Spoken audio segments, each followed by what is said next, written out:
दिव्यम ने निकाल दिया अपने ही पति राधिका को घर से बाहर। जी हाँ दोस्तों, सीरियल मन अति सुंदर में आने वाला कमेंट ट्रैक बहुत शानदार होने वाला है। जब वो लेटर दिव्यम पढ़ रहे होते हैं तो राधिका समझ रही होती है कि दिव्यम हमारे और अपने बारे में सारे सच्चाई मालूम चल गया दिव्यम को। लेकिन राधिका को यह मालूम नहीं था कि दिव्यम के माँ अपना चाल चल दिए है। वो लेटर पर दिव्यम का नाम लिखा था, उसका नाम मिटा दी थी। दिव्यम को लग रहा था कि हमारे लिए नहीं लिखी है राधिका डॉक्टर, उनको लग रहा था कि अपने पति के लिए लिखी होगी। और सारे घर वालों के बीच उस स्वामी जी को बुलाते हैं और दिव्यम बोलते हैं कि आपकी पत्नी ये लव लेटर लिखी है। स्वामी यह बात सुनकर बहुत ज्यादा खुश हो जाता है, लेकिन राधिका बहुत ज्यादा दिव्यम को गुस्सा कर रही थी। तभी दिव्यम के पापा कुछ हो जाता है और उसका तबीयत खराब हो जाता है। सभी लोग उसमें जुट जाते हैं। फिर दिव्यम अपने कमरे में चल जाते हैं और सोचने लगते हैं कि इन दोनों के बीच में जरूर कुछ ना कुछ गड़बड़ है। और दिव्यम को कुछ स्टिकर मिलता है, वो स्टिकर को जोड़ते हैं तो दिव्यम के कुछ पुराने बात याद पड़ने लगता है। फिर राधिका अपने कमरे में चल जाती है। थोड़ा देर के बाद स्वामी आता है और बोलता है कि राधिका मेरा कपड़ा का बोताम टूट गया है, थोड़ा लगा दो। राधिका बोलती है कि आप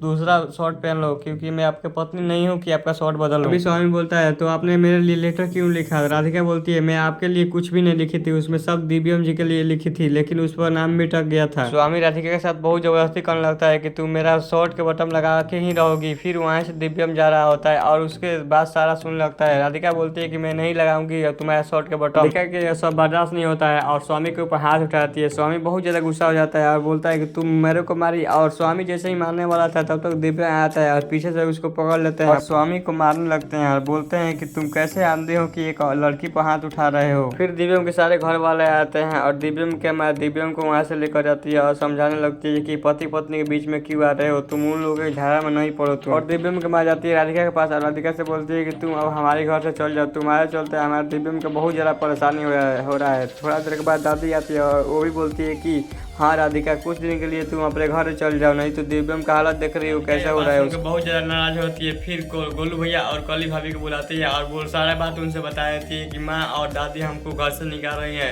आप लोग किसी भी हालत में हमको इस घर से जाने से रोकिए। गोलू भैया कहता है कि हाँ राधिका तुम ठीक बोल रही हो, मैं कुछ ना कुछ करता हूँ तुमको इस घर से जाने से। उधर दिव्यम राधिका के हेयर राइटिंग और कुछ पुराने बुक था उसका हेयर राइटिंग मिला रहा था कि ये दोनों तो सेम हेयर राइटिंग है। तो फिर डॉक्टर राधिका हमारे घर से कुछ पुराना रिश्ता है, यह सब बात सोचने लगता है। और आते हैं दिव्यम राधिका से यह सब बात देखते हैं कि डॉक्टर राधिका अपना सामान पैक कर रही है और दिव्यम बोलते हैं कि डॉक्टर राधिका आप जा रही हो। राधिका बोलती है कि हाँ आपके माँ तो बता ही होगा। तो बोलते हैं दिव्यम कि हाँ मेरी बात बताइए कि आप जा रही हो, लेकिन जाने से पहले मेरा एक काम कर दो, मेरा दादी के नींद के दवा लिख दो। ये डॉक्टर राधिका सोच कर हैरान होती है कि मुझे तो ये पता ही नहीं है, मैं कैसे लिखूंगी। तो बोलती राधिका मैं अपना सामान पैक कर लेती हूँ, फिर आपके दादी के नींद की दवा लिख देती हूँ। राधिका गोलू भैया से बोल देती है कि गोलू भी आप जा रहे हैं मेडिकल तो उन्हीं से लिखवा लेना और जाकर दिव्यम को दे देना, उनको यकीन हो जाएगा कि मैं डॉक्टर हूँ। तभी डॉक्टर राधिका अपना सारे सामान पैक कर लेती है और जा रही होती है अपने घर से। सारे लोगों से गले मिलने लगती है और दादी से बोलती है कि दादी आप भी बोल रही हो जाने के लिए, आप तो कुछ करो।